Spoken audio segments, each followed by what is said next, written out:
What's going on, guys, and welcome back to another video. So in today's video, I specifically want to address the IRS announcements because we have some major news and we have some big changes that are coming for taxes. So I want to address what's going on right now, what we need to look forward to for this tax year of 2022 and beyond as well. And if you guys have any questions whatsoever on this news from the IRS, then let me know. You can ask your questions down in the comment section below.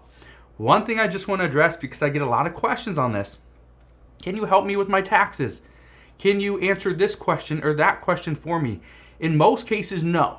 I'm not a tax professional. I cannot actually address your tax concerns.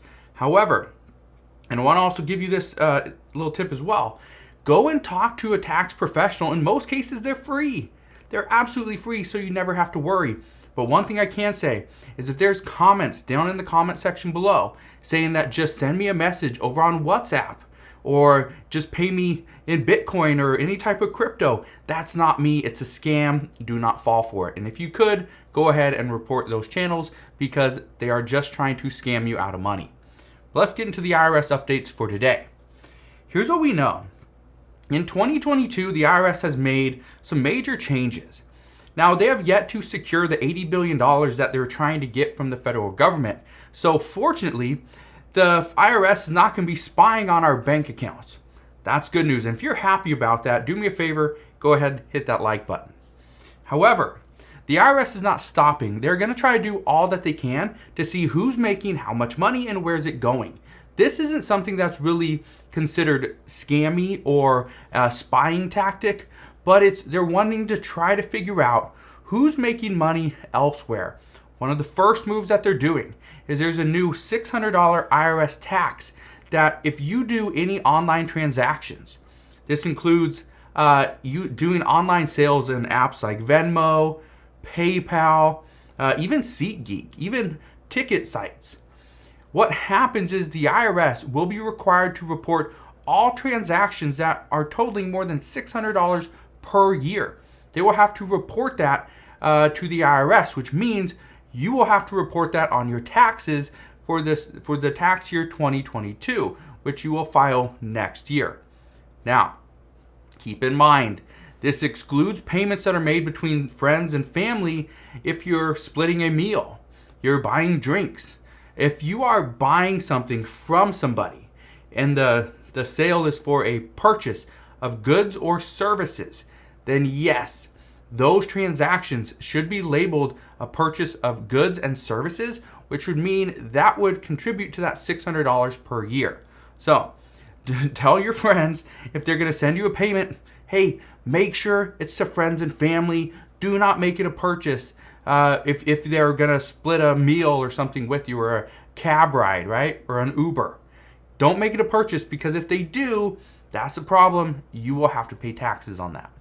Now, many people are really being impacted by this change, but just keep in mind that this tax and these payments will be due at the end of this year. So keep a record of what you're selling, how much you're selling it for. You definitely don't want to overpay for this because, again, you're going to have to keep records of this. Now, here's something else I can tell you. As somebody that sells online, okay, I've been selling online for many years.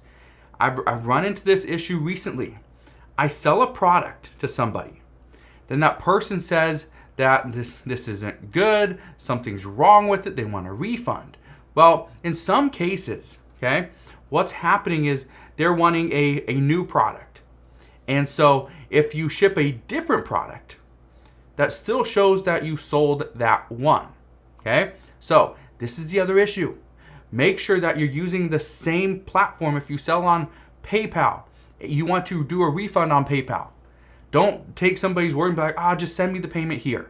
Send it to Venmo, right? Or pay me this. You have to do the refund at the same place, because if you don't, they're not going to know that, okay, it was sold, then it was refunded.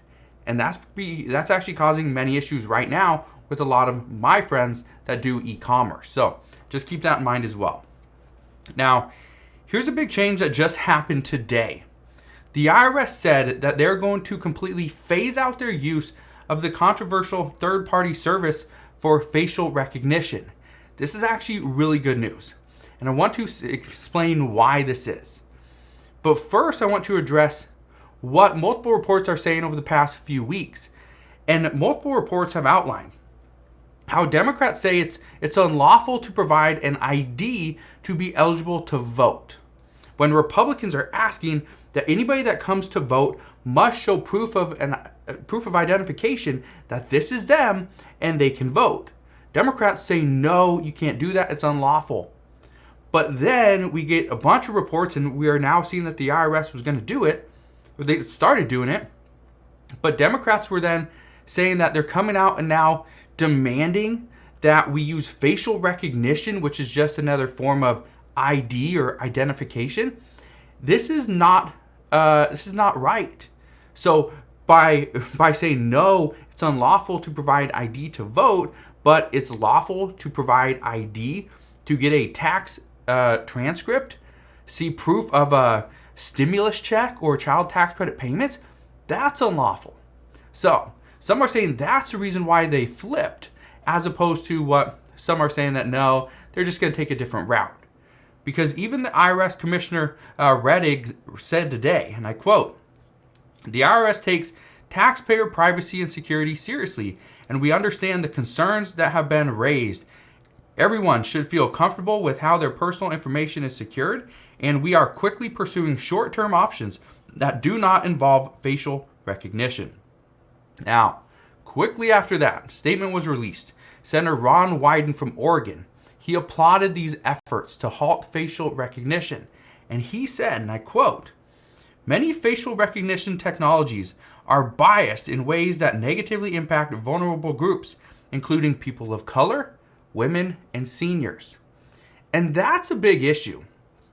If the people that are trying to really get this information, whether you're people of color, a woman, or seniors, one of the studies is saying that seniors may not look like they used to years ago.